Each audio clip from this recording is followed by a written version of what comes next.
আল এহসান ফাউন্ডেশনের পক্ষ থেকে আজকে শীত বস্ত্র অনুষ্ঠান হলো। জি।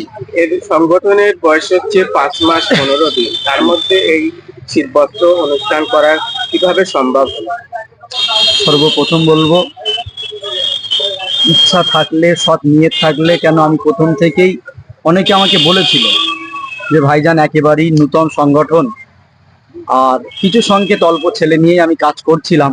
তো অনেকে আমাকে বলেছিল যে ভাইজান আপনি এই কাজটা কি করে করছেন বা কি করে করবেন, এটা কি করে সম্ভব, অনেক টাকা খরচা। তো যারাই আমাকে এইভাবে বলেছিল, আমি প্রত্যেককেই বলেছিলাম যে দেখেন, ভালো কাজে আল্লাহ রাজি। এখানে তো আমি ফাংশন নয়, নাচ গান নয়, শরিয়াতের বিরুদ্ধে কাজ নয়। আর আমার ইসলাম শিখিয়েছে সর্বোত্তম কাজ হলো মানুষের সেবা করা।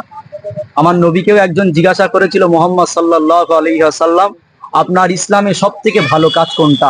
আমার নবীও বলেছিল ক্ষুধার্ত ব্যক্তিকে খানা দেওয়া। তো ক্ষুধার্ত ব্যক্তিকে যেমন খানা দেওয়া, পাশাপাশি আমি মনে করছি বস্ত্রহীনকে বস্ত্র দেওয়াটাও এটা উত্তম।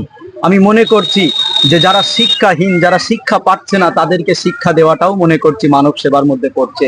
যারা গরিব অসহায়, এই যেমন শীতের সময় মানুষ হিসাবে আমরা দেখছি জাতি ধর্ম বর্ণ নির্বিশেষে প্রত্যেকটা মানুষ, আমি একজন মুসলমান, আমি যেমন মানুষ, শীতের সময় আমার যেমন ঠান্ডা লাগে, ঠিক তেমন হিন্দুরও ঠান্ডা লাগে। দলিত আদিবাসী তারাও মানুষ, তাদেরও শীতের সময় ঠান্ডা লাগে। তো সেই জায়গায় কোনো ধর্ম, কোনো জাতি, কোনো পার্টি এদিকে আমরা না দেখে জাতি ধর্ম বর্ণ নির্বিশেষে, কে আইএসএফ করে, কে সিপিএম করে, কে টিএমসি করে, কে বিজেপি করে, সেটা তার ব্যক্তিগত ব্যাপার। আমরা মানুষের পরিচয় নিয়ে প্রত্যেকটা মানুষের পাশে দাঁড়াচ্ছি।